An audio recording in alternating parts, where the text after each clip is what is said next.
Welcome back to Voices in Our Heads. I'm Antonio Ruiz, and our guest is Griselda Suarez, Executive Director of the Arts Council for Long Beach. You were talking about your writing and building community when you returned back from San Francisco.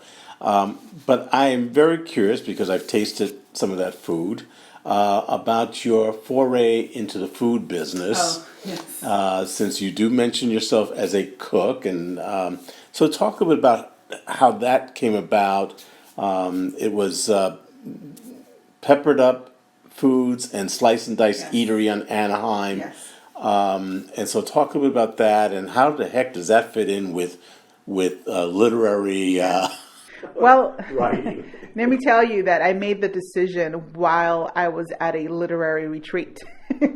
I'm a member of, I'm a fellow with the Lambda Literary Foundation, and I was at a retreat in 2010, and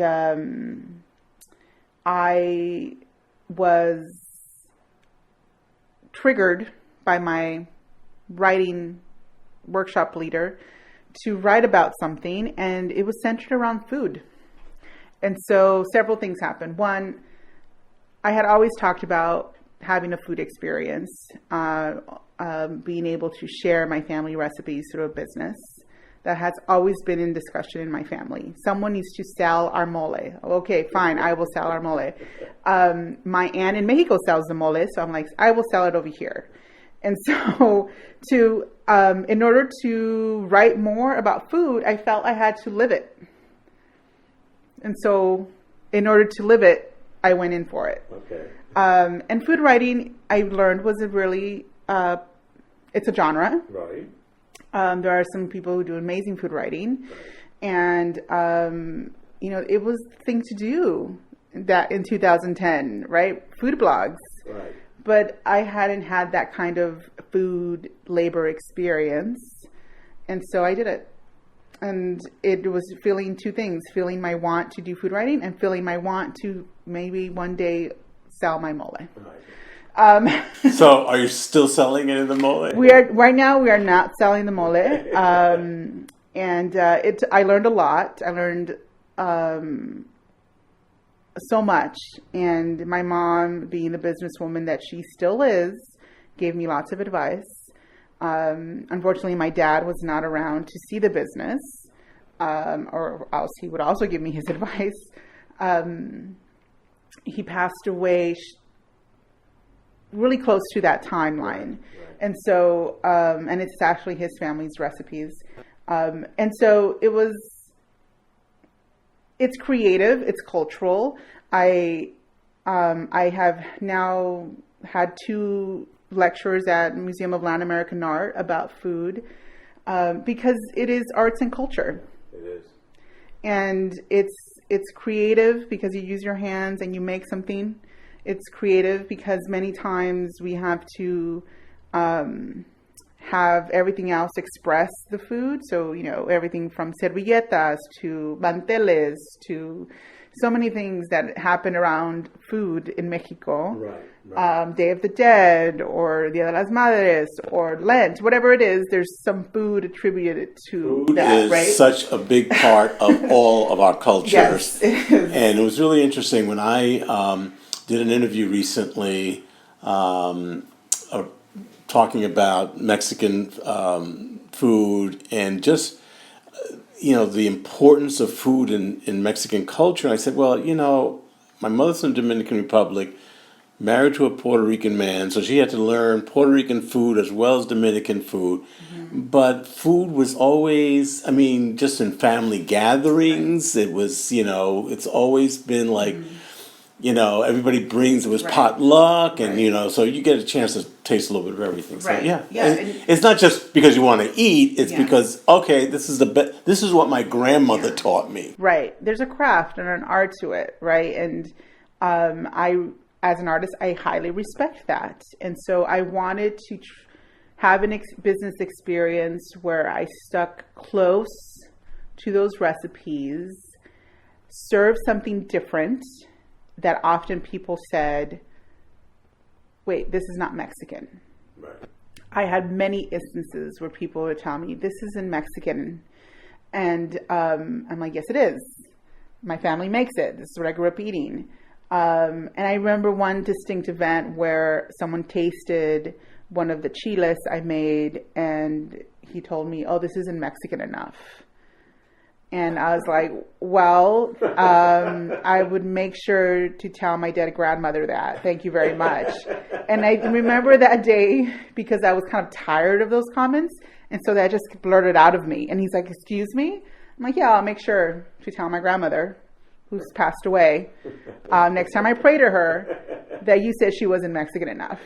And I learned something. I learned that however I expressed myself, if it was in a circle of Chicanos and Chicanas, if it was a circle of queer folks, if it was a circle of foodies,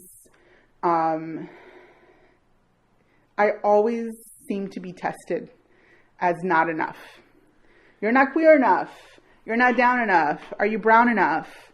And is this Mexican enough? I'm like, I'm kind of sick and tired of being not enough.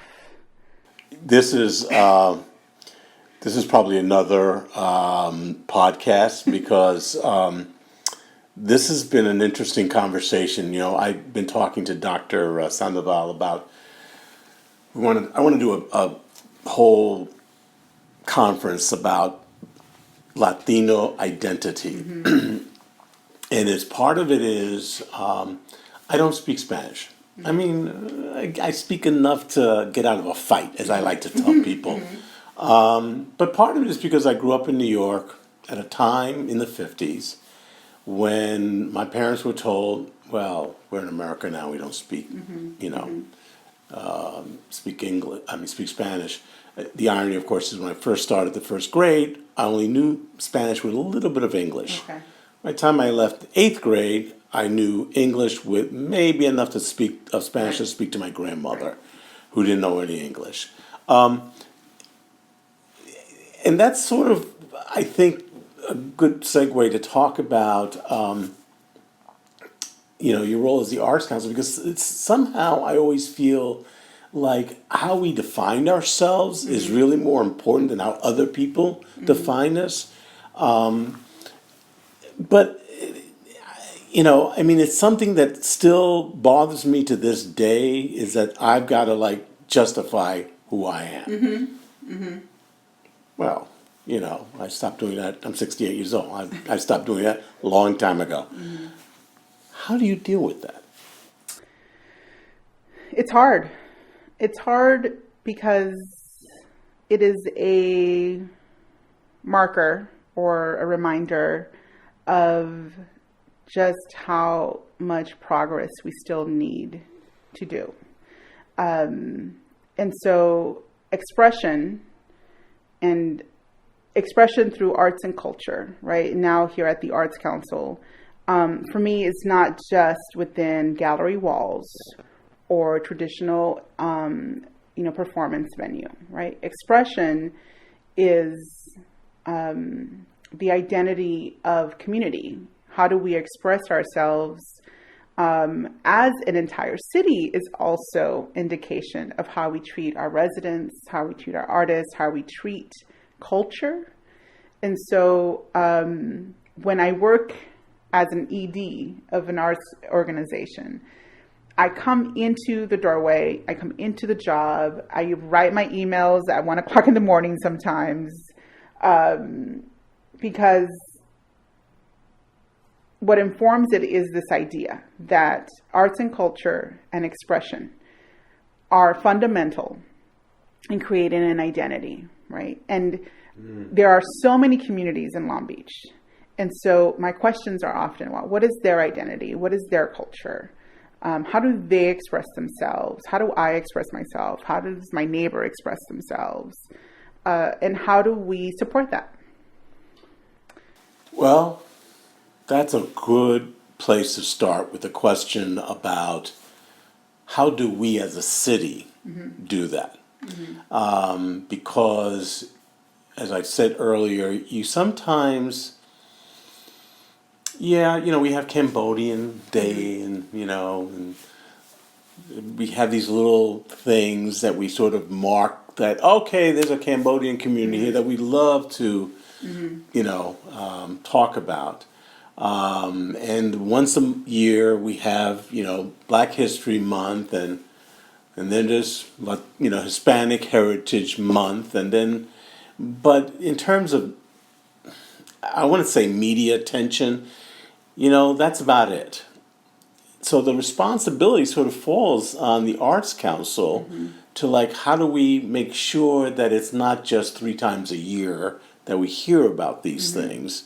How do you do it on a daily basis? How do you, particularly in a community where it is 60% people of color, Right. 42% of which is Latino. So I guess let me start off with that as the number one challenge. Right. How do you do that? Slowly. And this is where my experience as a community worker, or as I tell my students often, I'm a cultural worker. And it took, and I'm going to go back to a metaphor that I often think about when asked this question. It didn't take a very long time for Spaniards as conquistadores to come into Mexico. It didn't take them a very long time to destroy our culture. That happens very easily, of tumbling of temples and destroying of artifacts, and in many ways culture. But it took them and people. It took them a very long time through colonialism to ingrain behavior and change culture. It took them a very long time. And still, in many ways, we're now fighting that. So it's not going to happen overnight. So my work as a cultural worker is to break down what I see in many ways as systematic cultural issues. And so how do we then not only talk about not just Cambodia Town, but we talk about how do we celebrate African American History Month in February, right? Cambodian New Year, which we celebrate this weekend, and I was there and happy to be there, right?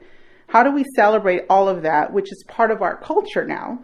As in the United States of America people, we have months. That is part of our culture.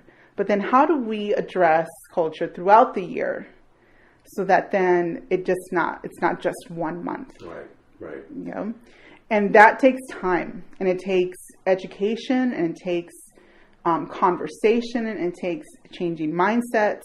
And so it's a large network of people all over the country trying to do this, right? We're not the only ones. Right. Okay. So it's like talking to people from the outside, bringing them in, talking people in here. And when we do our monthly grants, we want it to also reflect our city. Right. When we do our annual grants, we want it to reflect our city. And I'm really happy that the city is starting to have those conversations with me and with our residents, in a sense, right? I'm happy that I'm able to have those conversations with city leaders and really begin to dive into what is a civic arts program. And this work has, from my perspective, is beginning just right now. And it took a long time to get there. I know you were involved in work, and your work with cultural plans and your work with the Arts Council has led us to this moment. Your work and many other people's work has led, a lot of people's work has led me here. Because I don't think I would be here without all that other work. Here's the, you talked about, some of your past work as a community worker. I love the fact that you're talking about the cultural worker thing. But there's something about the city that's happening that's, there's this stuff going on in the city about, some people describe it as gentrification, displacement, people being moved. Will it really still be 43% when the census is taken in 2020? And, cities change. I've lived in enough cities to know that. But at the same time, there's this. I still remember having a conversation, and I think I've told you this before, with Paul Flores from San Francisco, the playwright and poet, and talking about where's the Latino theater groups, where are the Latino cultural groups, where's the, I said, well, there's artists, individual artists, and there's people doing things, etc. Homeland Cultural Center. But I guess the real question is, how do we do the arts thing and not be conscious of this other stuff that's going on? The, whatever you want to call it, displacement, gentrification, changing of the city, and still deal with the richness that we so love to talk about. Do you know what I'm saying? Yeah. So I'm. How do we do that? Well, one way to do it is by acknowledging it. That's one way to do it, because there are decisions have been made, energy has started that we can stop, but in order to stop it, we need to have the conversation, right? So, I hope to. I want to bring people in to talk about this here in Long Beach, that have faced it in LA, that have faced it in San Francisco, because somehow I think, and I am a Long Beach transplant, right? I've been here since 2005, and I see that some things are not talked about openly or covered, or I don't know. We have this. I sometimes, as a poet, I think of metaphor a lot, and so I think of our stagnant water in Long Beach, and we have stagnant the lagoons and our river and the breakwater, right? And so somehow I feel like that translates into our bodies of stagnation, because this is my poet's mind, and so it takes a lot to move us forward, and. We just need to have the conversation, and I can't do it alone, though, right? So if there are people who are doing gentrification work, I would like to speak with them.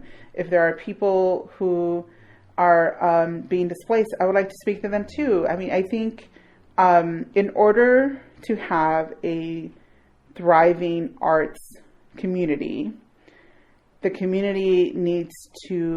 arts community needs to respect residents that are already in the community and bring them into the fold. If you don't bring them into the fold, because that's the audience, right? Yes. If you don't bring them into the fold, then that's displacement. Right. We've learned a lot from East LA and LA that we can do here in Long Beach. We've learned a lot,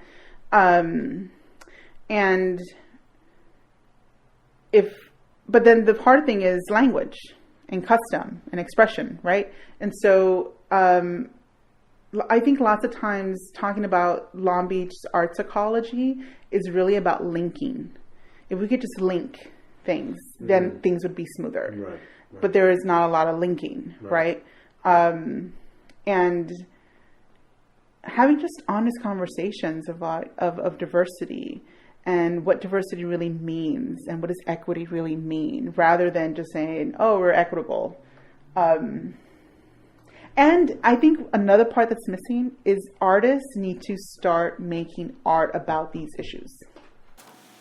I want to talk about that because I really want to talk about what I think is where we're going. But first, let's take another break. We'll be back one more time with Griselda Suarez. Stay tuned. You're listening to Voices in Our Heads for PalacioMagazine.com.